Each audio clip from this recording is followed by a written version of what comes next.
നമുക്ക് K rail, K rice, K phone എന്ന് പറഞ്ഞാല് നമുക്കും സ്വന്തമായിട്ട് പറഞ്ഞിട്ടുണ്ടല്ലോ. K7 മാം. നെൽസൺ ചാടി കളസം കീറി മതിലിൽ കയറുമ്പോഴുടക്കി. സ്വതന്ത്ര ഇന്ത്യ നേരിടുന്ന വെല്ലുവിളികൾ. നെറ്റ് ഉണ്ടെങ്കിൽ താമസിക്കും, നെറ്റില്ലെങ്കിൽ പെട്ടെന്ന് ഇറങ്ങി. സീരിയസ് ക്യാരക്ടർ ചെയ്യുമ്പോൾ പിരിമുറുക്കം ഉണ്ടോ എന്ന് ചോദിച്ചത് കോമഡി ക്യാരക്ടർ ചെയ്യുന്ന സമയത്ത് പിരി ഇളക്കമുണ്ടോ എന്ന് ചോദിക്കുന്നതിന് തത്തുല്യമായ ഒരു ചോദ്യമാണ്. ഞാൻ പഠിച്ചത് ഒരു ഇംഗ്ലീഷ് മീഡിയം സ്കൂളിലാണ്. അതിനെ ഇംഗ്ലീഷ് മീഡിയം എന്ന് പറയുന്നതിനെക്കാട്ടും നല്ലത് മീഡിയം ഇംഗ്ലീഷ് സ്കൂളാണ്. അതിനെ മീഡിയം ലെവലിലേക്കായിരിക്കും ഇംഗ്ലീഷ് പറയുന്നത്. ഒരു കണ്ണാടി ഇല്ലാതെ നമുക്ക് കാണാൻ പറ്റാത്ത നമ്മുടെ ഒരു അവയവൻ ചെവിയാണ്. ചിലർക്ക് ചെവിയില്ലെങ്കിൽ ഒന്നും കാണാൻ പറ്റില്ല, കാരണം ഗ്ലാസ് വയ്ക്കുന്നത്. Once upon a time, once upon a time, once upon a time, once upon a time. Hi hello നമസ്കാരം. ഇത് ഫൺസ് അപ്പോൺ എ ടൈം കലിപ്പനും കാന്താരിയും. ഫൺസ് അപ്പോൺ എ ടൈമിന്റെ പുതുമകൾ നിറഞ്ഞ മറ്റൊരു മനോഹരമായ എപ്പിസോഡിലേക്ക് ഏവർക്കും സ്വാഗതം. എപ്പോഴും ഈ ദേഷ്യം പ്രകടിപ്പിക്കുന്ന കാര്യത്തിൽ ഒരു ഹയർ ഡിഗ്രി മെയിൻറ്റെയിൻ ചെയ്യുന്ന ആൾക്കാരെ നമ്മൾ കലിപ്പന്മാരെന്ന് വിളിക്കും അല്ലേ? പക്ഷെ അതുപോലെ തന്നെ കോമഡി പ്രസന്റ് ചെയ്യുന്ന കാര്യത്തിൽ ഒരു മച്ച് എലവേറ്റഡ് പൊസിഷനിൽ നിൽക്കുന്ന റേഞ്ചിൽ നിൽക്കുന്ന രണ്ട് പ്രിയപ്പെട്ട താരങ്ങളാണ് നമ്മുടെ ഷോയിലെ ജഡ്ജസ് ആയി ഇവിടെ വന്നിരിക്കുന്നത്. അവരെ ഏറെ സ്നേഹത്തോടെ നമുക്ക് സ്വാഗതം ചെയ്യാം. നമ്മുടെ ചീഫ് ജഡ്ജ് രമേശ് പിഷാരടി, നമ്മുടെ പ്രിയപ്പെട്ട സെലിബ്രിറ്റി ജഡ്ജ് നമ്മുടെ സ്വന്തം ഷാജു ശ്രീധർ, പിന്നെ ഈ ഉത്സവകാലങ്ങളിൽ ഒരുപാട് കലാകാരന്മാർക്ക് വടേക്കാട് ക്ഷേത്ര സന്നിധിയിൽ വേദികൾ ഒരുക്കി കൊടുക്കുന്ന സംഘാടകനും പിന്നെ കമ്മിറ്റിക്കാരനും ഒക്കെ ആയ വടേക്കാട് അജയൻ ചേട്ടനും നമ്മുടെ ഷോയുടെ ഭാഗമായിട്ട് നമ്മുടെ ഒപ്പം ഉണ്ട് കേട്ടോ. മോളുടെ പരിപാടി ബുക്ക് ചെയ്തെന്ന് കൂടി പറയണം. ഡയാനയുടെ ഡാൻസ് തീർച്ചയായിട്ടും എനിക്കും അദ്ദേഹം നല്ലൊരു ഓഫർ തന്നിട്ടുണ്ട്. അതിനുശേഷം പരിപാടി തരാന്ന് പറഞ്ഞിട്ട് അതൊക്കെ സന്തോഷം കേട്ടോ, അതൊക്കെ നല്ല കാര്യം തന്നെയാണ്. പാട്ടിന് പക്കമേളക്കാരൊക്കെ ഉണ്ടാവില്ലേ എന്റെ കൂടെയോ? ഉണ്ടാവും. എന്തൊക്കെയാ വേണ്ടെന്ന് പറഞ്ഞാല് മൃദംഗം പിന്നെ ബദംഗം മറ്റേ വീണ മറ്റേ സാധനങ്ങളെല്ലാം ഉണ്ടാവുമല്ലോ. ഉണ്ടാവും ഉണ്ടാവും. വേണമെങ്കിൽ പറയണം. പിന്നെ പാട്ട് പാടുന്ന ആളുണ്ടാവില്ലേ കച്ചേരി പോലെ പാടാനായിട്ട്?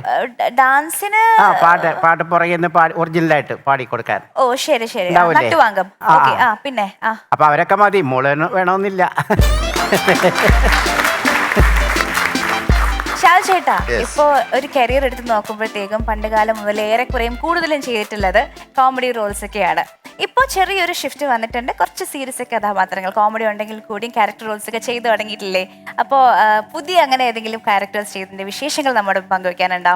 ഇനി വരാൻ പോകുന്ന സിനിമകളിൽ പൂർണ്ണമായിട്ടും ആയ ക്യാരക്ടറുകളാണ് ചെയ്യുന്നത്. ഒരു സെൻട്രൽ ഗവൺമെന്റ് ഉദ്യോഗസ്ഥനാണ്. അതിനകത്ത് 8 തൊട്ട് 6 വരെ ഒരു ഷിഫ്റ്റ്, 6 തൊട്ട് 12 വരെ രണ്ടാമത്തെ ഷിഫ്റ്റ്, അങ്ങനെ 2 ഷിഫ്റ്റിലാണ് അത് ചെയ്യുന്നത്. ഞാൻ ഡോൺ മാക്സ് സംവിധാനം ചെയ്യുന്ന അറ്റ് എന്ന് പറയുന്ന ഒരു മൂവിയിൽ വളരെ സീരിയസ് ആയിട്ടുള്ള പ്രധാന കഥാപാത്രത്തെ ചെയ്യുന്ന ഒരു സിനിമയും, അതിൽ തന്നെ ഗുമസ്തൻ എന്ന് പറയുന്ന ഒരു സിനിമയിൽ അത്രയും പ്രാധാന്യമുള്ള വളരെ റഫായിട്ടുള്ള, ഞാൻ എന്നെ അങ്ങനെ പൊതുവെ കണ്ടിട്ടുണ്ടാവില്ല. അത് പക്ഷെ എത്രത്തോളം അത് നന്നാവുമെന്ന് എനിക്ക് അറിയില്ലെങ്കിലും എനിക്ക് പറ്റാവുന്നതിന്റെ മാക്സിമം ഞാൻ പെർഫോം ചെയ്യാൻ ശ്രമിച്ചിട്ടുണ്ട് ആ സിനിമയിൽ. ഷാജിയുടെ വളരെ അനായാസമായിട്ടാണ് ഈ കോമഡി ക്യാരക്ടേഴ്സ് ചെയ്യുന്നത്. ഈ സീരിയസ് റോൾസ് ചെയ്തപ്പോഴത്തേക്കും എങ്ങനെയായിരുന്നു? പിരിമുറുക്കമോ അങ്ങനെ എന്തെങ്കിലും, അതോ വളരെ എക്സൈറ്റഡ് ആയിരുന്നോ? എനിക്ക് സംവിധായകൻ സീരിയസ് ക്യാരക്ടർ ചെയ്യുമ്പോൾ പിരിമുറുക്കം ഉണ്ടോ എന്ന് ചോദിച്ചത് കോമഡി ക്യാരക്ടർ ചെയ്യുന്ന സമയത്ത് പിരി ഇളക്കമുണ്ടോ എന്ന് ചോദിക്കുന്നതിന് തത്തുല്യമായ ഒരു ചോദ്യമാണ്. ഞാൻ ചെയ്യുന്നത് അതങ്ങനെ ചെയ്യുമെന്നുള്ള ഡയറക്ടർക്കായിരിക്കും ഒരു പക്ഷെ പിരിമുറുക്കം കൂടുതലുണ്ടാവുക. പക്ഷെ ചെയ്ത് വന്നപ്പോൾ നമുക്കത് എനിക്ക് തോന്നുന്നു ഏറ്റവും സീരിയസ് വേഷങ്ങൾ ചെയ്ത പലരും എനിക്ക് തോന്നുന്നു മിമിക്രിയിൽ നിന്നും വന്ന ആളുകളായിരിക്കും. അപ്പൊ ആ കൂട്ടത്തിൽ എനിക്ക് വലിയ റിസ്ക് ഫീൽ ചെയ്തില്ല. കാരണം കോമഡിയിൽ നിന്നും മാറി വളരെ സീരിയസ് ആയിട്ടുള്ളൊരു ക്യാരക്ടർ ചെയ്യാൻ എനിക്ക് വലിയ ഇത് തോന്നില്ല. പക്ഷെ അവരത് നമ്മൾ ചെയ്യുമെന്നുള്ള സംശയമാണ് ഇപ്പോഴും ഞങ്ങൾ പലർക്കും തോന്നും. ഇവരെ ചെയ്തുകൊണ്ട് ഇവര് കോമഡി വേഷങ്ങൾ മാത്രമല്ല, സീരിയസ് വേഷം ചെയ്ത ആക്സെപ്റ്റ് ചെയ്താൽ മതി. ചെയ്യാൻ അറിയായ്മയല്ല ഇവിടെ പ്രശ്നം. അത് ഞാൻ പലതവണ ഈ വേദിയിൽ തന്നെ പറഞ്ഞു. ഇപ്പൊ മമ്മൂക്കയെ പോലൊരു നടന് ചട്ടമ്പിനാടിലെ ആളെ അവതരിപ്പിക്കുന്നതും ബ്രഹ്മയുഗത്തിലെ കഥാപാത്രത്തെ അവതരിപ്പിക്കുന്നതും ഒരേ അളവിലും തൂക്കത്തിനുമുള്ള സ്ട്രെയിനേ ഉള്ളൂ. ഒരു നടൻ എന്നുള്ള നിലയിൽ ഇത് തമ്മിൽ ഒരു വ്യത്യാസമില്ല. നമ്മുടെ പ്രേക്ഷകരെ സംബന്ധിച്ചിടത്തോളം അഭിനയിച്ചു എന്തൊരു അഭിനയാന്നൊക്കെ പറയണമെങ്കിൽ സെന്റിമെന്റ്സ് ചെയ്താലല്ലാതെ നർമ്മം ചെയ്യുന്നതോ നർമ്മവുമായി ബന്ധപ്പെട്ട കാര്യങ്ങൾ ചെയ്യുന്നതോ ഒരു അഭിനയമായിട്ട് പോലും ഏറ്റവും കഷ്ടം എന്ന് പറയുന്ന നർമ്മം ചെയ്യുന്നത് തന്നെയാണ്. ഒരു ചെറിയ ഒരു സീൻ നന്നാക്കി എടുക്കണമെങ്കിൽ തന്നെ വലിയ റിസ്ക് ആണ്. ഹ്യൂമറിൽ നിന്ന് വില്ലനിലേക്ക് വന്ന ഒരുപാട് നടന്മാരുണ്ട്, സീരിയസ് വേഷങ്ങൾ. അതായത് കോമഡി ചെയ്ത് വന്നിട്ട് പിന്നെ സീരിയസ് ആയിട്ട് സിദ്ദിഖിനൊക്കെ പോലെ സിദ്ദിഖ്, ഹനീഫ് ഖാ, ഒരുപാട് പേരുണ്ട്. ജനാർദ്ദനൻ ചേട്ടൻ ഇവരൊക്കെ ആയിരുന്നല്ലോ. പിന്നെ ഈ വില്ലൻ ചെയ്തിട്ട് അവസാനം കോമഡിയിലേക്ക് മാറിയ ഒരുപാട് ആൾക്കാരുണ്ട്. ബാബുരാജ്, കൊച്ചിൻ ഹനീഫ, ഒരുപാട് പേര്. അപ്പൊ എന്തായാലും ഷാജുചേട്ടന്റെ പുതിയ വേഷപകർച്ചകൾക്ക് എല്ലാവിധ ആശംസകൾ നേരുകയാണ്. പിന്നെ അദ്ദേഹത്തിന്റെ ഈ ഒരു കരിയർ ഗ്രാഫ്, പ്രത്യേകിച്ച് ഇത്രയും കൺസിസ്റ്റന്റ് ആയിട്ടുള്ള ഒരു ഗ്രോത്തിന് ഒരു വലിയ സപ്പോർട്ട് നൽകുന്നത് തീർച്ചയായിട്ടും അദ്ദേഹത്തിന്റെ വൈഫ് ചാന്ദിനി ചേച്ചി തന്നെയാണ്. പിന്നെ ഒരു കാര്യം എടുത്തു പറയേണ്ടത് കൂടിയുണ്ട്. റീസെന്റ് ടൈംസ് നമ്മൾ ഏറ്റവും കൂടുതൽ സംസാരിക്കുന്നത് വിമൺ എംപവർമെന്റിനെ കുറിച്ചാണ്. ചാന്ദിനി ചേച്ചി ഏകദേശം 500ഓളം സ്റ്റുഡൻസ് ഉണ്ടല്ലേ ചേച്ചിക്ക്? പല ഭാഗങ്ങളിലായിട്ട്. കാരണം വെച്ചാൽ ഈ പറയുന്ന ഓൺലൈനും ഓഫ്ലൈനും ഒക്കെയാണല്ലോ. അപ്പൊ അത് ഉണ്ട്. അല്ലാതെ തന്നെ നമ്മൾ കുറെ കുട്ടികളെ നമ്മൾ ഫ്രീ ആയിട്ട് ഒരുപാട് താല്പര്യമുള്ള കുട്ടികളെ അങ്ങനെ ചെയ്തു കൊടുക്കുന്നുണ്ട്. അപ്പൊ അല്ല, അതൊരു അപ്രീസിയേഷൻ. കാരണം അതിനൊരു വലിയ സപ്പോർട്ട് ചേട്ടനും തിരികെ കൊടുക്കുന്നുണ്ടല്ലോ. അതൊരു വലിയ കാര്യം തന്നെയാണ്. എന്തായാലും അദ്ദേഹം നമ്മോടൊപ്പം ഇന്നത്തെ എപ്പിസോഡിൽ ഉണ്ടായിരിക്കും. ഒരുപാട് സന്തോഷം ചേട്ടാ. നമ്മുടെ എപ്പിസോഡിൽ ഓഡിയൻസ് ആയിട്ട് ഇവിടെ എത്തിയിട്ടുള്ളത് ജിടെക് കമ്പ്യൂട്ടർ എഡ്യൂക്കേഷൻ കൊടുങ്ങല്ലൂരിലെ സ്റ്റുഡൻസും സ്റ്റാഫുമാണ്. ഇനി പോകാം നമ്മുടെ മത്സരങ്ങളിലേക്ക്.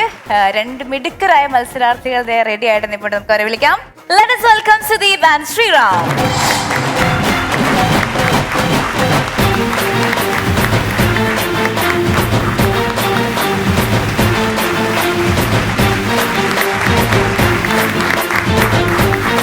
രണ്ടുപേരും സീസൺ 2 നമ്മോടൊപ്പം മത്സരിച്ച വ്യക്തികളാണ്. Welcome back. ഒരുപാട് സന്തോഷമുണ്ട്. കാരണം വീണ്ടും ഇവരെയൊക്കെ നമ്മുടെ വേദിയിലേക്ക് കൊണ്ടുവരാൻ സാധിക്കുന്നതിലും ഇവർ വരാനുള്ള മനസ്സ് ഇവർ കാണിക്കുന്നതിലും ഒക്കെ രണ്ടുപേരും ഗംഭീര സ്വാഗതം. എവിടെയായിരുന്നു ഇത്ര നാള്? ഇവിടെ ഉണ്ടായിരുന്നു, ഞങ്ങളാരും കണ്ടില്ലല്ലോ. എന്ത് ചെയ്തു കഴിഞ്ഞ സീസൺ കഴിഞ്ഞിട്ട്? ഈ വരവിന്റെ ഇടയിൽ എന്തൊക്കെയായിരുന്നു നിങ്ങളുടെ പ്രധാന പരിപാടികൾ? ഞാൻ ഇവിടെ വന്നതിന് ശേഷം പിന്നെ മറ്റേ കോളേജിൽ കോമ്പറ്റീഷൻ ഒക്കെ ഉണ്ട്. അപ്പൊ അതിനൊക്കെ പോകും. അവിടെ കോമ്പറ്റീഷൻ പ്രൈസ് കിട്ടുന്ന മത്സരങ്ങൾ തന്നെയല്ലേ പോയത്? അത് തന്നെ. എത്ര പേരോടൊക്കെ മത്സരിച്ചു? കോമ്പറ്റീഷൻ ഒക്കെ ഉണ്ടല്ലോ. ഒരു 20 സ്റ്റേജെങ്കിലും ഇത് 2 വരവുകളുടെ ഇടയിൽ ചെയ്തോ? 20 ചെയ്തില്ല. 10 ഓക്കെ. മതി. ശ്രീരാമോ? ഇവിടെ മാത്രമേ ഉള്ളൂ. ഇവിടെ വരുന്ന കഴിഞ്ഞാൽ വേറെ എവിടെയും പോകുന്നില്ല. ശ്രീരാം ഇപ്പം എന്തോ തിരക്കാന്ന് തോന്നുന്നില്ല ശ്രീരാമന്. ഓഫീസിൽ പോണം. ഇവിടെ വേറെ ജോലിയുടെ സമയം കണ്ടെത്തി വരുന്നവരാണ്. ഏത് കമ്പനിയിലാ? അതും സിയുടെ ഓഫീസിലാണ്. അത്രയും തിരക്കുകളും കണക്കൂട്ടലുകളിലൊക്കെ ഇടയെന്നാണ് ഇത്രയും മനോഹരമായ കോമഡികൾ ഉണ്ടായിക്കൊണ്ട് ശ്രീരാം കഴിഞ്ഞ സീസണുകളിലൊക്കെ ഇവിടെ വന്നത്. ഇത്തവണയും അത് വളരെ ഗംഭീരമാകട്ടെ എന്ന് ആത്മാർത്ഥമായിട്ട് ആശംസിക്കുന്നു. നമുക്ക് നമ്മുടെ PSCയിലോട്ട് പോയാലോ? പോകാം. പാരഡി സോങ് ചലഞ്ചിന് വേണ്ടിയിട്ട് കേസ് മാമനെ ഇങ്ങോട്ടേക്ക് വിളിക്കാം കേട്ടോ.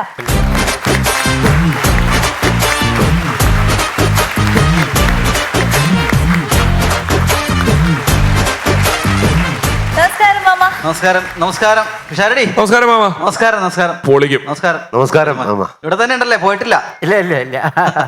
ഞാൻ എപ്പോഴും ഇങ്ങനെ ആലോചിക്കായിരുന്നേ, നമുക്ക് K rail, K rice, K phone എന്ന് പറഞ്ഞാല് നമുക്കും സ്വന്തമായിട്ട് പറഞ്ഞുണ്ടല്ലോ. K7 സന്തോഷം.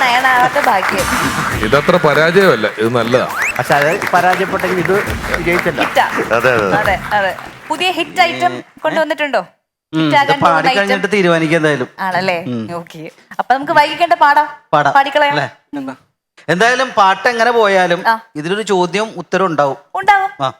കഴിയുമ്പോ എന്തായാലും ഒന്നല്ല 3 ചോദ്യങ്ങളും 3 ഉത്തരങ്ങളും ഉണ്ടായിരിക്കണം. നിങ്ങൾക്ക് അറിയാലോ റൂൾസ് ആൻഡ് റെഗുലേഷൻസ് കാര്യങ്ങളൊക്കെ അറിയാലോ. 3 ചോദ്യങ്ങൾ ചോദിക്കും, അതിന്റെ ഉത്തരങ്ങൾ നിങ്ങൾ പറയണം. അതനുസരിച്ച് നിങ്ങൾക്ക് ഇവിടെ പെർഫോം ചെയ്യാം. ഓക്കെ.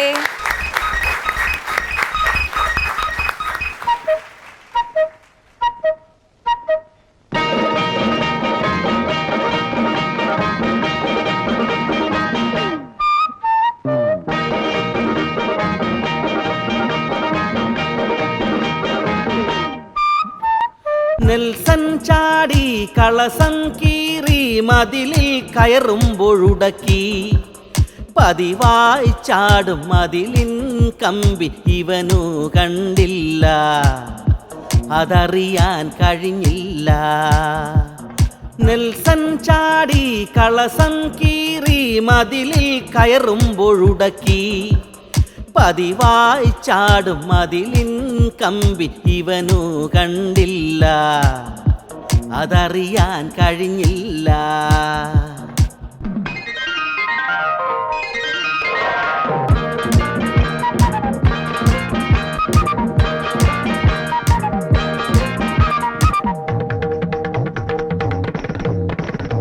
നെൽസൺ നെൽസൺ കുടിയില്ല വലിയുമില്ല, കളവിൽ പ്രാവീണ്യമധികമില്ല. നെൽസൺ കുടിയില്ല വലിയുമില്ല, കളവിൽ പ്രാവീണ്യമധികമില്ല. അവിട്ടം നാളുള്ള കള്ളനിവൻ, ഇരുട്ടാണിവനെന്നും ഇഷ്ടമതും. ഇവിടെ പണിവാളി, കള്ളനിവിടെ വഴിമാറി. നെൽസൺ ചാടി കളസം കീറി, മതിലിൽ കയറുമ്പോഴുടക്കി. പതിവായി ചാടും മതിലിൻ കമ്പി ഇവനു കണ്ടില്ല, അതറിയാൻ കഴിഞ്ഞില്ല.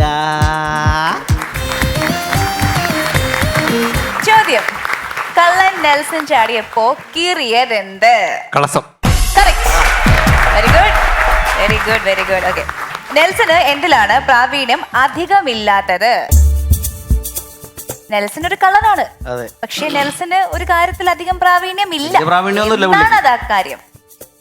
പുള്ളി എന്നാലും ആ ജോലി സർ പറയൂ സർ. അല്ലേ? കളവ്. കളവ്. കളവ് കറക്റ്റ് ആണ്. ഈ ഭാഗത്ത് ഉത്തരം അറിയാം, പക്ഷെ പറയുന്നില്ല. അതെന്താ അങ്ങനെ ചോദിക്കുന്നില്ല? ശരി. നീ ഒരു കാര്യം ചെയ്യ്, ആ. ആഗോള തപനത്തിന്റെ കാരണങ്ങളും ഫലങ്ങളും എന്തെങ്കിലും ചോദിച്ചാലേ അദ്ദേഹം പറയുള്ളൂ. അതിനുള്ള സെറ്റപ്പിലാണ് നിൽക്കുന്നത്, അല്ലാതെ കളസം കയറിയ കഥയൊന്നും ചോദിക്കാൻ പറ്റിയ ഒരാളല്ല നിൽക്കുന്നത്. നീ ഗൗരവമുള്ള എന്തെങ്കിലും ചോദ്യം കണ്ടുപിടിച്ച് ചോദിക്കും, അല്ലാതെ ഇതൊക്കെയാണോ ചോദിക്കുന്നത്? സ്വതന്ത്ര ഇന്ത്യ നേരിടുന്ന വെല്ലുവിളികൾ പറ. പറയും കേട്ടാ, ഷൂട്ട് നടക്കുകയല്ല, അതൊക്കെ പറഞ്ഞോളേ. അടുത്ത ചോദ്യം ചോദിക്കും. നമ്മളാണല്ലേ പ്രശ്നങ്ങൾ. Okay, fine. നമ്മുടെ കള്ളൻ നെൽസന്റെ ജന്മനാള് ഏതാണ്? പാട്ടിലുണ്ടായിരുന്നു, കൃത്യമായിട്ടുണ്ടായിരുന്നു. നെൽസൺ കള്ളൻ നെൽസന്റെ നക്ഷത്രം ഏതാണ്? ഏറ്റവും ഒടുവിലത്തെ അക്ഷരം അല്ല, ഒരു ക്ലൂ കൊടുത്തവര് പറഞ്ഞാലോ? ടംന്നാണ്. അല്ല, ഒരു 3 നക്ഷത്രം കറക്റ്റ് പറയും. Correct, very good Sudhi. അപ്പൊ വീണ്ടും പറഞ്ഞിരിക്കുന്ന ഉത്തരം ശരി ഉത്തരമാണ്. 2 പോയിന്റ്സ് സുധീവിന് കിട്ടിയിരിക്കുന്നു. That means Sudheev is performing first here. All the best.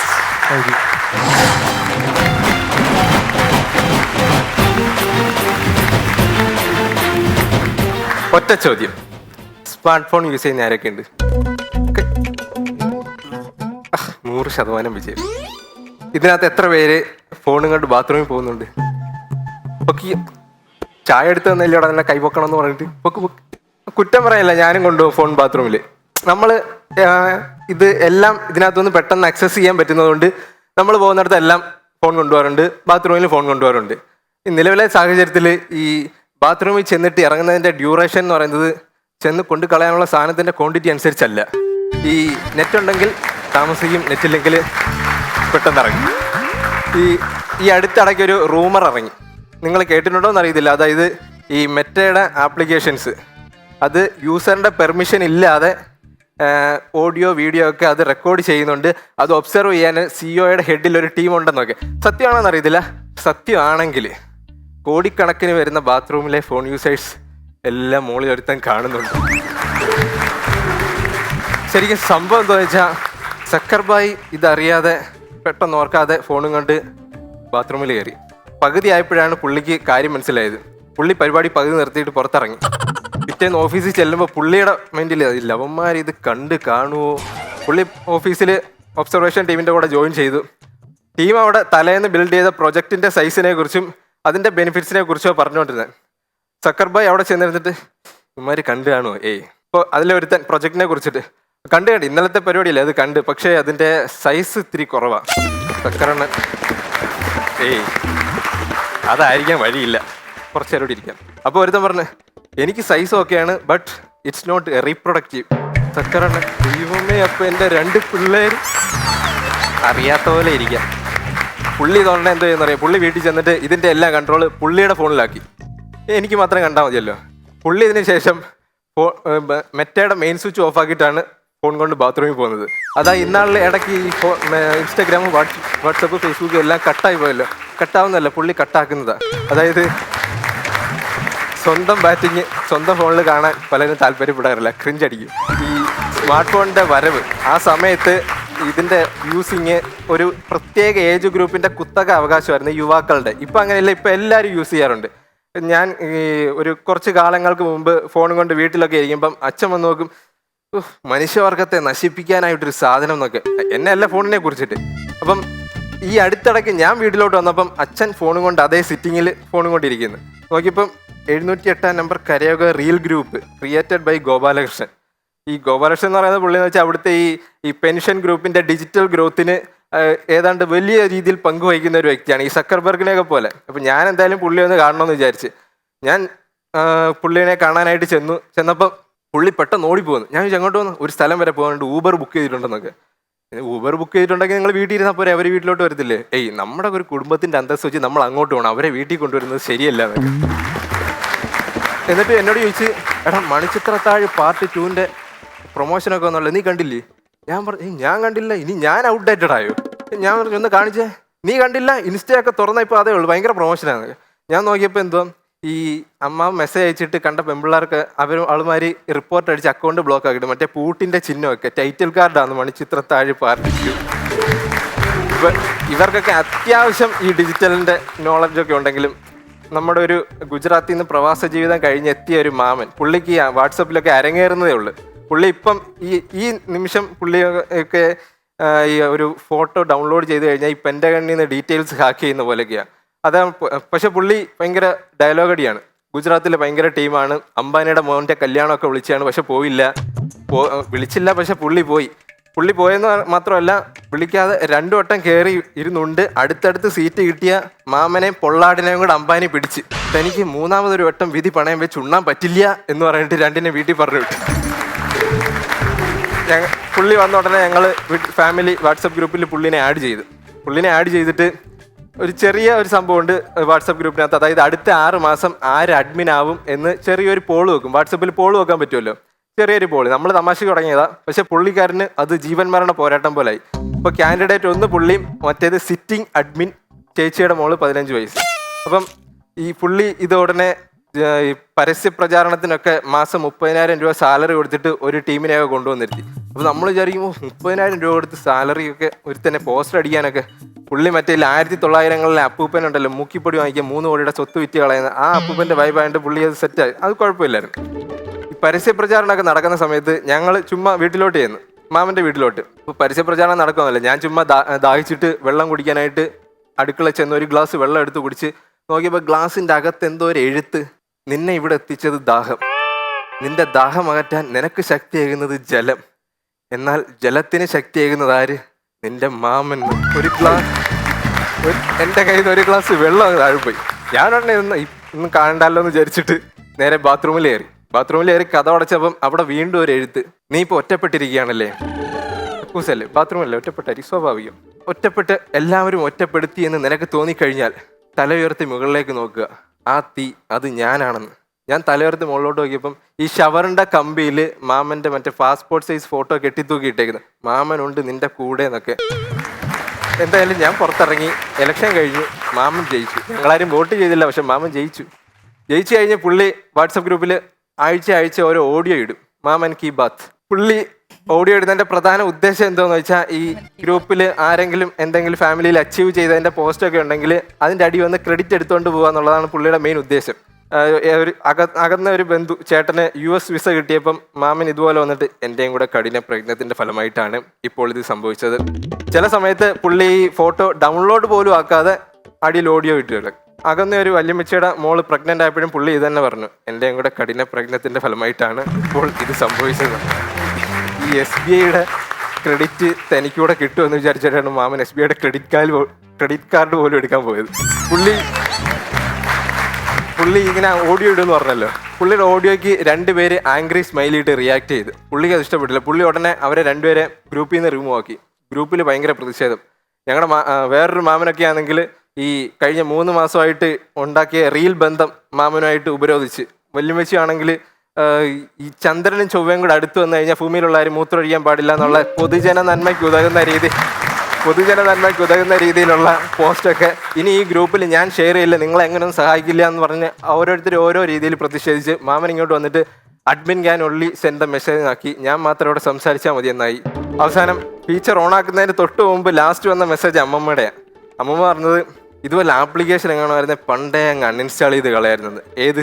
വാട്സപ്പിനല്ല, മാമന്. Thank U.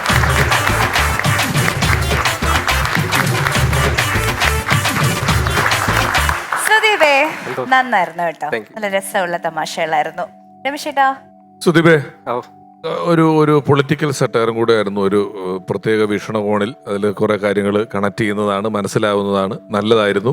ഈ ക്രെഡിറ്റ് എടുക്കുക എന്നൊക്കെ പറയുന്നത് വർത്തമാനകാലത്തിലെ എല്ലാ രാഷ്ട്രീയ പാർട്ടികളും വളരെ അഗ്രസീവായിട്ട് ചെയ്തുകൊണ്ടിരിക്കുന്ന കാര്യങ്ങളാണ്. നമ്മുടെ അവകാശങ്ങൾ നമുക്ക് തരുന്നത് അവരുടെ ഔദാര്യങ്ങളായി ചിത്രീകരിച്ചുകൊണ്ടാണ് എല്ലാം തരുന്നത്.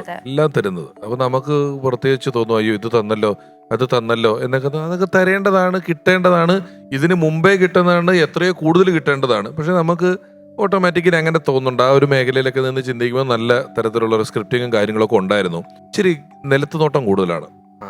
നമ്മൾ വർത്തമാനം പറയുമ്പോൾ നമ്മളൊരു സാധനം ഒരാളോട് കമ്മ്യൂണിക്കേറ്റ് ചെയ്യല്ലേ, ഓരോ 2-3 വാക്കിനിടയിലും ഗ്രൗണ്ട് ലുക്ക് ചെയ്തിട്ട് പിന്നെ തുടങ്ങിയിട്ടാണ് മേളിലോട്ട് നോക്കുന്നത്.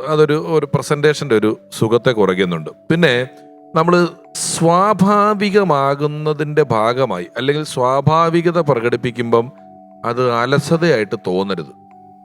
നൂല് വ്യത്യാസമുള്ളൂ ഇതൊക്കെ തമ്മിൽ. നമ്മളിപ്പോൾ ഒന്ന് അസ്വാഭാവികം, നമ്മളൊരു വീട്ടിൽ കല്യാണം വിളിക്കാൻ പോയി, അപ്പോൾ നമ്മൾ തെളിച്ച് പറയുമ്പോൾ ഈ വരുന്ന 16-ാം തീയതി എൻ്റെ മോളുടെ കല്യാണമാണ്, ഇന്ന ഓഡിറ്റോറിയത്തിൽ വെച്ചാണ് വരണം. അത് വാക്കുകൾ തെറ്റാതെ ഇനി വിളി പോരെന്ന് പറയാതിരിക്കാൻ വേണ്ടി പറയാം. പക്ഷെ ഒരുത്തൻ ചെന്നിട്ട് ഈ വരുന്ന 16-ാം തീയതി എന്ന് പറഞ്ഞാൽ അസ്വാഭാവികമായി, വളരെ സ്വാഭാവികമായിട്ട് പരിചയമെടുത്തിട്ട് ഇന്ന് 16-ാം തീയതി കേട്ടോ മോളുടെ കല്യാണം, ഇന്ന ഓഡിറ്റോറിയത്തിലാണ് വരണമെന്നും പറയാം.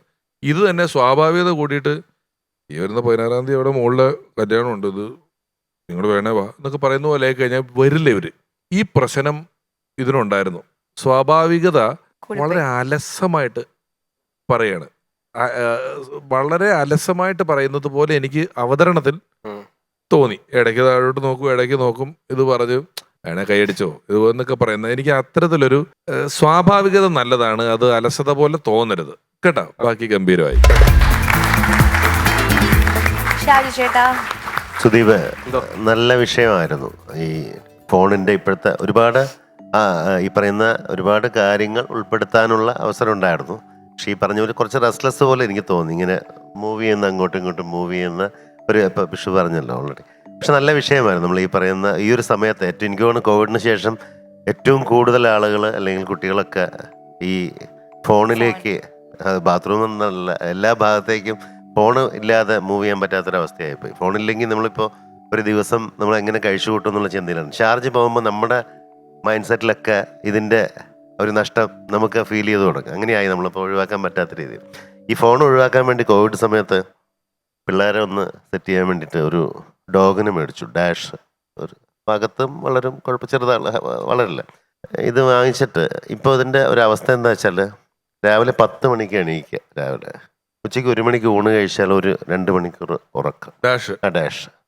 അത് കഴിഞ്ഞ ശേഷം രാത്രി 8 മണിയാകുമ്പോൾ പോയി കിടന്ന് ഉറങ്ങും. വീട്ടിലെ കാവൽ നായാണ്.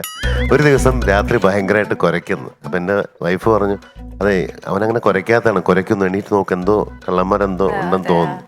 അപ്പം ഞാൻ എണീറ്റ് നോക്കിയപ്പോഴേ ഉറക്കത്തിൽ കുരയ്ക്കുക, ഉറക്കത്തിൽ മലർന്ന് കിടന്നു.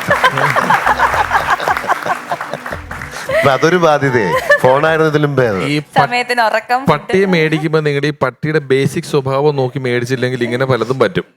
വിശ്രമ പട്ടികളുണ്ട്, നല്ല വിശ്രമം. പഗ്ഗുണ്ടല്ലോ, കിടന്നിട്ട് വർത്താനം പറയുന്ന ആളെ നോക്കുമല്ലോ, ഒത്ത നടുക്കേ കിടക്കുള്ളൂ.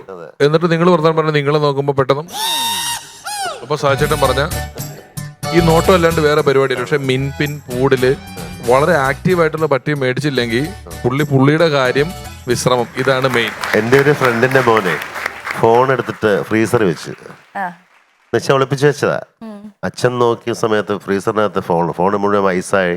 പുള്ളി വന്ന് ചീത്ത വിളിച്ച് അവനെ അടിച്ച് നേരെ അച്ഛൻ കൊണ്ടുപോയിട്ട് ആ ഫോൺ എടുത്ത് ദോശക്കല്ല് വെച്ച് തീർന്നു. രക്ഷപ്പെടാനുള്ള സാധ്യതകൾ പുള്ളി ഇല്ലാതാക്കി. ഒരിക്കൽ കൂടി നന്നായിരുന്നു, ഓൾ ദി ബെസ്റ്റ്. നമുക്ക് മാർക്സ് കുറച്ച് കഴിഞ്ഞു. സ്റ്റാൻഡപ്പിന്റെ ഈ വിസ്മയ മത്സരവേദിയിൽ അടുത്തതായി പെർഫോം ചെയ്യാൻ എത്തുന്നു കലിപ്പൻ ശ്രീറാം.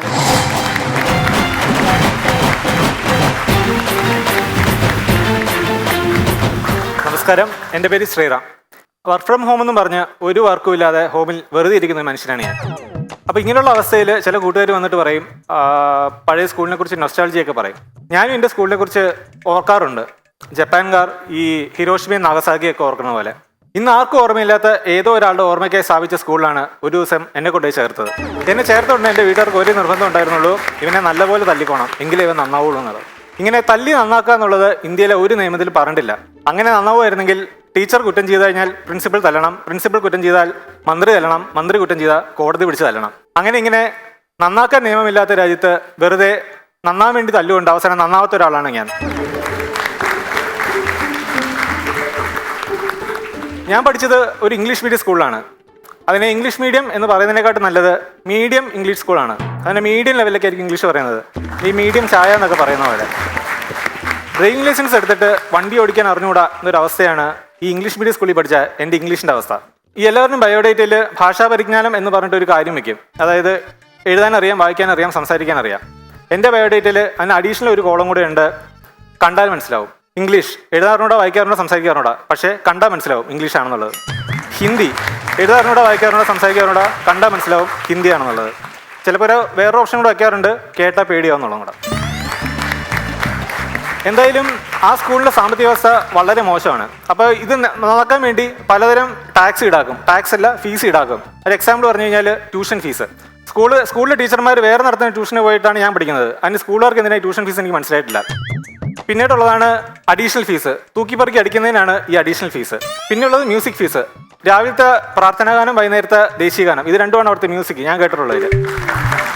പിന്നെയുള്ളത് ലൈബ്രറി ഫീസ്. എൻ്റെ സ്കൂളിലെ ലൈബ്രറിക്കാട്ടും പുസ്തകമുണ്ട് എൻ്റെ വീടിൻ്റെ അടുത്തുള്ള ബാർബർ ഷോപ്പിൽ. അതിൽ നടുക്കത്തെ പേജ് ഉണ്ടാവില്ലെന്ന് മാത്രമേ ഉള്ളൂ, എങ്കിലും സമാധാനമുണ്ട്.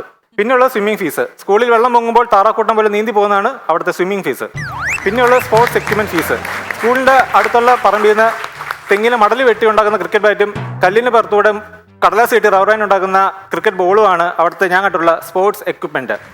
ഇങ്ങനെ ഒരു സ്പെഷ്യാലിറ്റി ഇല്ലാത്തതുകൊണ്ട് സ്പെഷ്യൽ ഫീസ് വേറെ.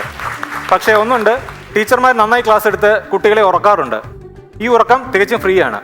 കുട്ടികളുടെ മാനസിക വളർച്ചയ്ക്ക് ഈ ഉറക്കം നല്ലതാണെന്ന് ഡോക്ടർമാർ സാക്ഷ്യപ്പെടുത്തിയതുമാണ്. എൻ്റെ സ്കൂളിൽ 2000 പേർക്ക് ആ കൂടി ഉള്ളത് 2 ബാത്റൂം, 4 പൈപ്പ്, 2 ബക്കറ്റാണ്. അപ്പം ഞാൻ ചോദിച്ചു ഇത്രയും പിള്ളേർക്ക് ഇത്ര മതിയോ എന്നുള്ളത്. അപ്പോൾ സ്കൂളുകാർ പറഞ്ഞു ഇല്ല, കുറച്ച് കാര്യങ്ങൾ കൊണ്ട് കുറേ പേർക്ക് ഉപയോഗം ഉണ്ടാവണം, അതാണ് ലോകത്തിന് നല്ലതെന്ന്. അങ്ങനെയാണെങ്കിൽ പരീക്ഷയ്ക്ക് മാത്രം പിള്ളേർക്ക് ഒരു ക്വസ്റ്റ്യൻ പേപ്പർ, ആൻസർ പേപ്പർ എല്ലാവരും കൊടുക്കണം എന്തിനാണ് എൻ്റെ ചോദ്യം. ഈ 2000 പേർക്കും ഈ പറയുന്ന 4 ക്വസ്റ്റ്യൻ പേപ്പർ, 4 ആൻസർ പേപ്പറും കൊടുത്തു കഴിഞ്ഞാൽ എല്ലാവരും സന്തോഷമാവും, പേപ്പറും ലാഭമാവും.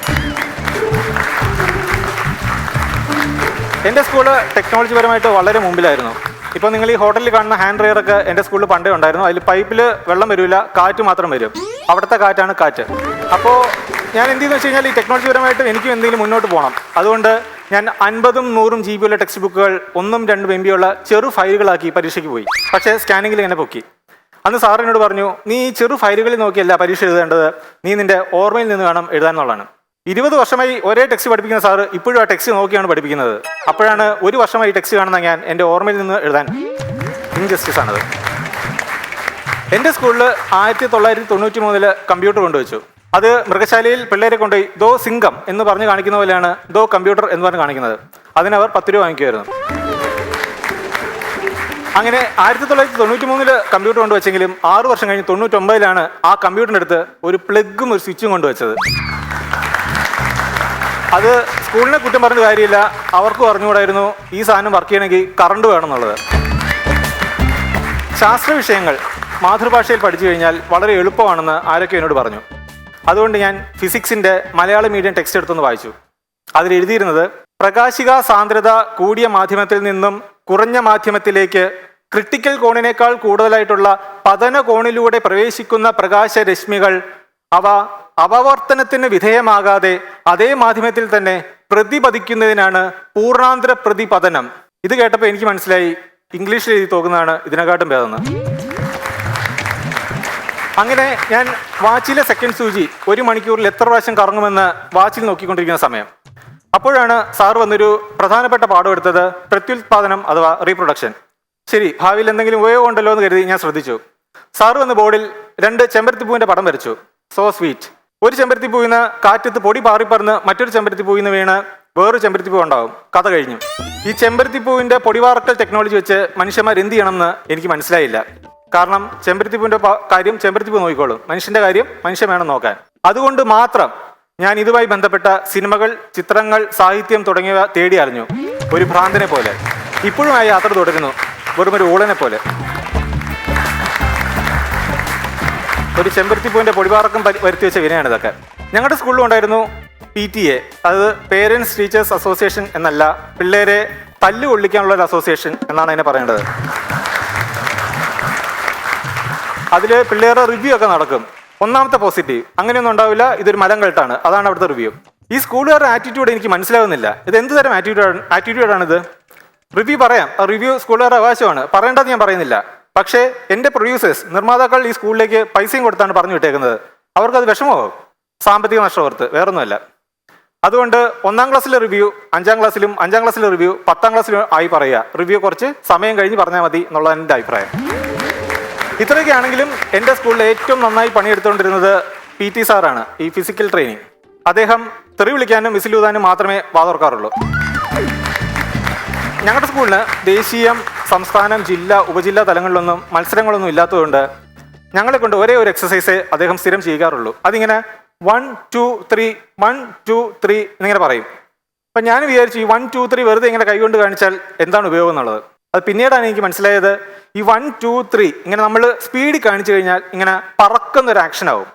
അങ്ങനെ ഒരു സമയം ഒളിമ്പിക്സിലെ ഓട്ട മത്സരത്തിൽ അമേരിക്കക്കാരും ചൈനക്കാരും നിലത്തൂടെ സ്പീഡ് ഓടിപ്പോകുമ്പം അവരിങ്ങനെ പറന്ന് തോപ്പിക്കുന്ന ഇന്ത്യക്കാരെയാണ് അദ്ദേഹം സ്വപ്നം കണ്ടത്.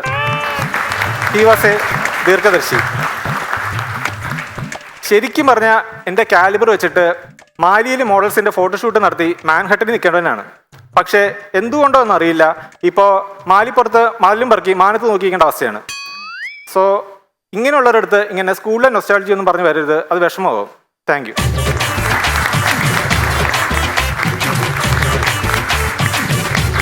ശ്രീറാം, നല്ല രസമുള്ള കഥകളായിരുന്നു. സ്കൂൾ ലൈഫിലേക്ക് പോയി, സിലബസ്, ആക്ടിവിറ്റീസ്, ആ ഓർമ്മകളിലേക്കൊക്കെ പോയി കുറെ കാര്യങ്ങളൊക്കെ നമുക്ക് ഇങ്ങനെ റിലേറ്റ് ചെയ്യാൻ പറ്റി.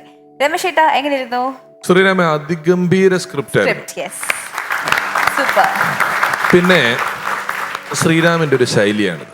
അതിനി അങ്ങനെ ഇങ്ങനെ എന്ന് പറഞ്ഞ് നമ്മൾ ഒരുപാട് കറക്ഷനിലേക്ക് പോകാനും തിരുത്താനും അല്ലെങ്കിൽ തിരുത്തപ്പെട്ട് മറ്റൊന്നാക്കി മാറ്റാനും ശ്രമിച്ചാൽ ശ്രീരാമിന് കൂടുതൽ പ്രഷറാവും എന്നുള്ളതല്ലാതെ വേറെ വ്യത്യാസങ്ങളൊന്നുമില്ല. ശ്രീരാം ഒരു വൺ ലൈനർ പോലെ കുറെ സാധനങ്ങൾ കൃത്യമായിട്ട് തയ്യാറാക്കുകയും അവതരിപ്പിക്കുകയും ചെയ്തു. അതിൽ മിക്കതും നല്ല നർമ്മമുള്ള ഓരോ ഫീസുകളെ കുറിച്ച് പറഞ്ഞതും, സ്കൂളിന്റെ കമ്പ്യൂട്ടറിനെ കുറിച്ച് പറഞ്ഞതും, അധ്യാപകരെ കുറിച്ച് പറഞ്ഞതും, പുസ്തകം നമ്മൾ 1 വർഷം കാണുന്നതും അധ്യാപകൻ 20 വർഷം കാണുന്നതിനെ കുറിച്ച് പറഞ്ഞതും എല്ലാം തന്നെ വളരെ നല്ല നർമ്മങ്ങളായിരുന്നു. അതിഗംഭീര സ്ക്രിപ്റ്റ് ആയിരുന്നു. സൂപ്പറായിരുന്നു. ശ്രീറാം വന്ന് നിന്നപ്പോൾ ഞാൻ പറയുന്നത് വളരെ സീരിയസ് ആയിട്ടൊരു മനുഷ്യൻ. സീരിയസ് കോമഡി എന്ന് പറഞ്ഞാൽ ശരിക്കും പറഞ്ഞു കഴിഞ്ഞാൽ വളരെ രസകരമായിട്ടാണ് സ്ക്രിപ്റ്റിംഗ് ചെയ്തിരിക്കുന്നത്. ഈ പറഞ്ഞ പോലെ അദ്ദേഹത്തിൻ്റെ ഒരു രീതിയാണെന്ന് തോന്നുന്നു. എനിക്ക് കൂടുതൽ അറിയില്ല, ഞാൻ ഫസ്റ്റ് ടൈമാണ്. വിഷുവിന് അദ്ദേഹത്തെ അറിയാമായിരിക്കും. അതായത് ഇത് സ്റ്റാൻഡപ്പ് കോമഡിക്ക് വന്നിരിക്കുകയല്ല, അതെ, ED റെയ്ഡാണ്. ഇത് കഴിഞ്ഞാല് ഒരു ED ഉദ്യോഗസ്ഥൻ വന്ന് നിൽക്കുകയാണ്. ഇത് കഴിഞ്ഞാൽ നമ്മളെ റെയ്ഡ് ചെയ്ത് പിടിച്ച് കൊണ്ടുപോകും, അല്ലാണ്ട് വേറെ ഒന്നുമില്ല. ആ ലെവലിലാണ് നിൽക്കുന്നത്. എൻ്റെ ഒരു സുഹൃത്തിൻ്റെ മകന് സ്കൂളിൽ ഒരുപാട് മുടി വളർത്തി യോയോ സ്റ്റൈലിൽ പോയതിന് ഇവനോട് പറഞ്ഞു അച്ഛനെ വിളിച്ച് ക്ലാസ്സിൽ കയറാൻ പറഞ്ഞു. അപ്പോൾ അച്ഛനും ഒരു കൂട്ടുകാരനും കൂടെ അവിടെ ചെന്ന് ഇനി ആവർത്തിക്കില്ല എന്നൊക്കെ പറഞ്ഞിട്ട് പ്രിൻസിപ്പലിൻ്റെ അടുത്ത് പറഞ്ഞ് അങ്ങനെ ഈ സ്കൂളിൽ മുടി വെട്ടിക്കാൻ തീരുമാനം എടുത്ത് തിരിച്ചു പോയി. പോകുന്ന വഴിക്ക് അവിടെ പ്രിൻസിപ്പളുടെ ബാഗിൽ നോക്കിയപ്പോഴേ ഒരു വലിയ സ്വാമിയുടെ ഫോട്ടോ, ഫുൾ ജടയും, സ്കൂളിൽ അവരുടെയാ. നല്ല രസമായിരുന്നു കേട്ടോ സഞ്ചാരം. എന്നുവെച്ചാൽ എല്ലാ വിഷയങ്ങളും നമുക്ക് ഓരോന്നും കേൾക്കുമ്പോഴും നമുക്കൊന്ന് ചിരിക്കാനും കൈയടിക്കാനും തോന്നുന്ന രീതിയിലായിരുന്നു ഓരോന്നും നിർത്തി ചെയ്തത്. രസമായിരുന്നു. ശ്രീരാമേ, നല്ല എനിക്ക് തോന്നി എന്താണെന്നറിയാമോ, ഞാൻ ഈ സ്കൂളുകളിൽ ആനിവേഴ്സറിക്കൊക്കെ കലാകാരന്മാരെയൊക്കെ ഏർപ്പാട് ചെയ്ത് കൊടുക്കും, ഇങ്ങനെ പരിപാടിക്ക് ഉദ്ഘാടനത്തിനൊക്കെ. അപ്പോൾ അവരവിടെ ചെല്ലുമ്പോൾ ഏറ്റവും നല്ലൊരു പരിപാടി ഉണ്ടാവും അവിടെ. അത് ആനുവൽ റിപ്പോർട്ട് വായിക്കുക എന്ന് പറഞ്ഞൊരു പരിപാടിയാണ്. അതൊരു 3 മണിക്കൂർ 2 മണിക്കൂറൊക്കെ എടുക്കും. ഇംഗ്ലീഷ് ആണെങ്കിൽ ഇംഗ്ലീഷ് പഠിപ്പിക്കുന്ന പ്രൊഫസറുടെ സാഹിത്യം മുഴുവൻ അതിനകത്തുണ്ടാവും. മലയാളമാണെങ്കിൽ മലയാളം പഠിപ്പിക്കുന്ന ടീച്ചറുടെ എല്ലാ സാഹിത്യങ്ങളും അതിനകത്തുണ്ടാവും. അതിങ്ങനെ അതുപോലെ ആയിരുന്നു ശ്രീറാമിൻ്റെ ആ ഒരു അവതരണം. ഓരോ വിഭാഗത്തെ എടുത്ത് പറഞ്ഞു ഇങ്ങനെ പോയത്. സത്യം, ഒരു സ്കൂളിലെ എല്ലാ ഡിപ്പാർട്ട്മെന്റും പുള്ളിനെ തൊടാത്ത കക്കൂസ് കുളിമുറി തൊട്ട് സ്റ്റാഫ് റൂം ഉൾപ്പെടെ എല്ലാം പറഞ്ഞു കഴിഞ്ഞു. എല്ലാം പറഞ്ഞു. നല്ല രസമായിരുന്നു. പഠിച്ച സ്കൂളിൽ നിന്ന് എന്തായാലും ഒരു വിളി വരും പരിപാടി. അപ്പോൾ അതിനൊരു മിമിക്രി ട്രൂപ്പിനെ ഏർപ്പാട് ചെയ്ത് കൊടുത്തു. അങ്ങനെ മിമിക്രി ട്രൂപ്പൊക്കെ ആയിട്ട് അവിടെ ചെന്ന് അപ്പോൾ അവിടുത്തെ ടീച്ചർമാരെല്ലാവരും സുന്ദരികളായ ടീച്ചർമാരാണ്. അപ്പോൾ എല്ലാവരും ഈ റോസ് കളറിൽ സാരിയിൽ ചെറിയ ചെറിയ പൂക്കളുള്ള സാരി കൊടുത്തിട്ടുള്ള അങ്ങനെ എല്ലാവരും ഒരേ മാച്ചിങ്ങാ ഇങ്ങനെ എല്ലാവരും. അപ്പൊ നമ്മുടെ കൂട്ടത്തില് ടിനി ടോം ഉണ്ടായിരുന്നു. ടിനി ടോം മതി കഥ ഹിറ്റ്. പറയണ ഇനി കഥ പറയണം, കഥ ഹിറ്റ് എന്നുള്ളത് ഉറപ്പ്. അപ്പൊ ടിനി ടോം ഉണ്ടായിരുന്നു. അവൻ ചെന്ന് കഴിഞ്ഞപ്പോ ഈ ചെല്ലുന്ന ആർട്ടിസ്റ്റുകളെല്ലാം ഭയങ്കര സ്വീകരണം. അവര് സ്വീകരിച്ചിരുത്തുന്നു, ഭവ്യതയോടുകൂടി നിൽക്കുന്നു. ടീച്ചർമാരൊക്കെ വന്നിങ്ങനെ നിരന്ന് നിൽക്കുന്നു, ചായ തരുന്നു, കാപ്പി തരുന്നു, ഇതെല്ലാം തരുന്നു. സലീംകുമാറൊക്കെ ഉണ്ട് പരിപാടി അവതരിപ്പിക്കാൻ. ഞാൻ സലീംകുമാറിനൊക്കെ നോക്കി ഇങ്ങനെ നിൽക്കുന്നു. അപ്പൊ ടിനി ടോം ടീച്ചർമാരെയൊക്കെ നോക്കിയിട്ട് ചിരിക്കുക. അപ്പൊ ടീച്ചർമാരൊക്കെ ഇതെന്താ ചിരിക്കുന്നതെന്ന് ചോദിക്കും. പിന്നെ ടിനി ടോം പറയാ, പോൺസിന്റെ കുപ്പി നിരത്തി വെച്ചേക്കണ പോലെ ടീച്ചർമാരുന്നു. അങ്ങനെ ഒരുപാട് സ്കൂൾ മെമ്മറീസ്. എന്തായാലും അങ്ങനെയുള്ള കുറെ നല്ല നല്ല സ്കൂൾ മെമ്മറീസിലേക്കും ഓർമ്മകളിലേക്കൊക്കെ കൊണ്ടുപോയി ശ്രീറാം. നല്ല പെർഫോമൻസ് ആയിരുന്നു കേട്ടോ. Thank you so much. നമുക്ക് മാർക്സ് അറിയാം പിന്നീട്. Okay, thank you. എനിക്കൊരാഗ്രഹം. എന്ത് നിന്റെ ആഗ്രഹം? ഒന്നുമില്ല. നിന്റെ ആഗ്രഹം നടത്തി തരാൻ ഞങ്ങൾ എല്ലാവരും ഇവിടെ റെഡിയാണ്. ready. അതെ, നിനക്ക് എന്തെങ്കിലും ആഗ്രഹം ഉണ്ടെങ്കിൽ അത് കഴിഞ്ഞിട്ട് മതി ഞാൻ ഈ ഷൂട്ടിംഗ് ഒക്കെ. ആഗ്രഹം എന്ന് പറയുമ്പോൾ അതൊരു ചോദ്യമാണ്, അതൊരു സംശയമാണ്. നിങ്ങൾ എനിക്കത് കറക്റ്റ് ചെയ്ത് തരണം. വലിയ വിശേഷമുള്ള ചോദ്യങ്ങളാണോ? അല്ലല്ല, very simple, very easy, simple. ആ. ചേട്ടാ എത്രയേ ഉള്ളൂ. കണ്ണും മൂക്കും തമ്മിലുള്ള വ്യത്യാസം എന്താണ്? വടേക്കാട് അജയൻ ചേട്ടനും പറയാം. കണ്ണുകൊണ്ട് കാണാൻ പറ്റും, ആ, മൂക്കൊണ്ട് കാണാൻ പറ്റണം. മണക്കാൻ പറ്റും.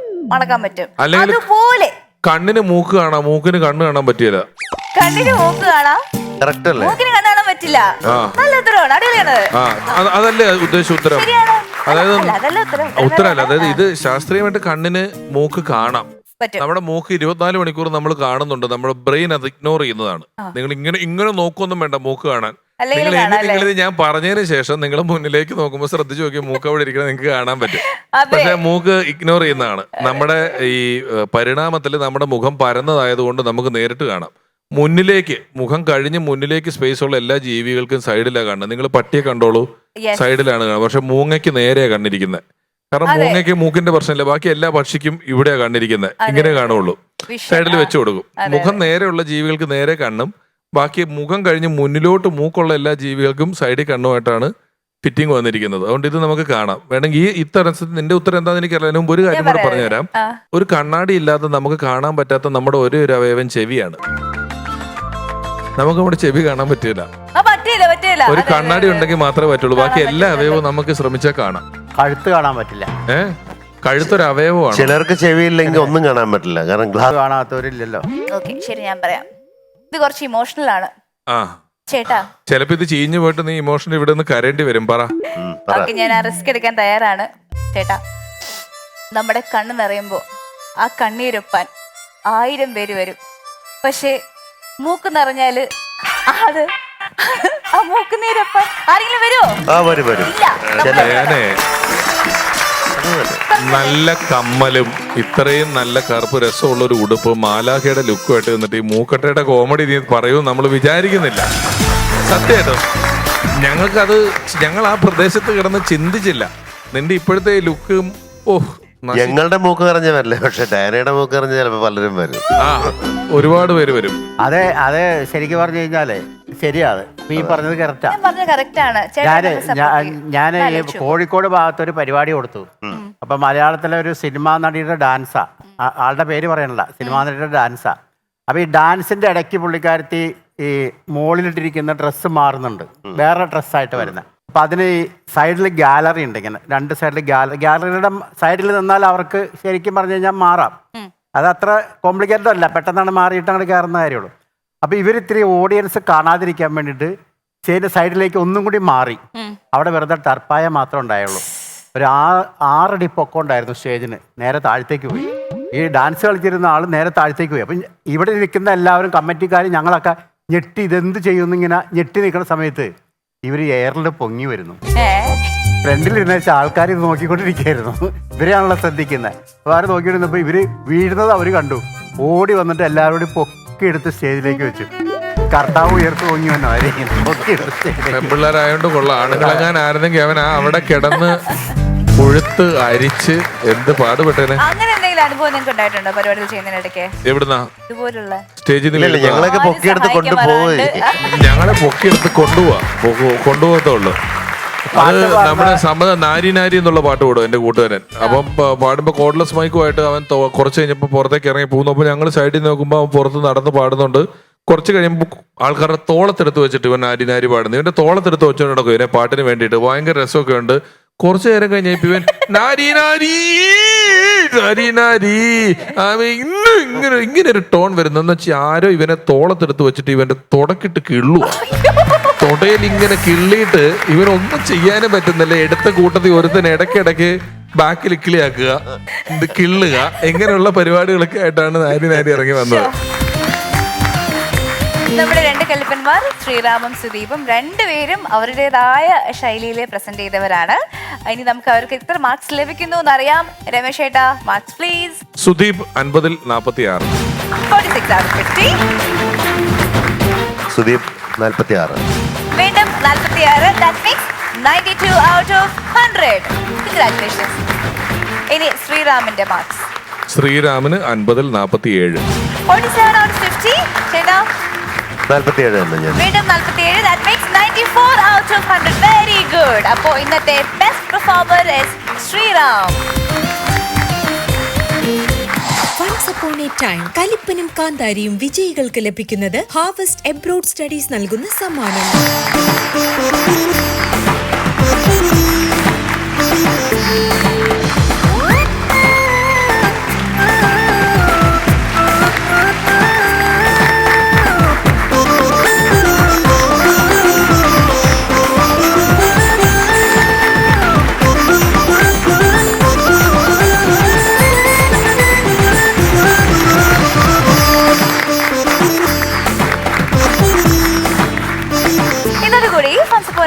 കലിപ്പനും കാന്താരിയും മറ്റൊരു മനോഹരമായ എപ്പിസോഡ് കൂടി വൈൻഡപ്പ് ചെയ്യുകയാണ്.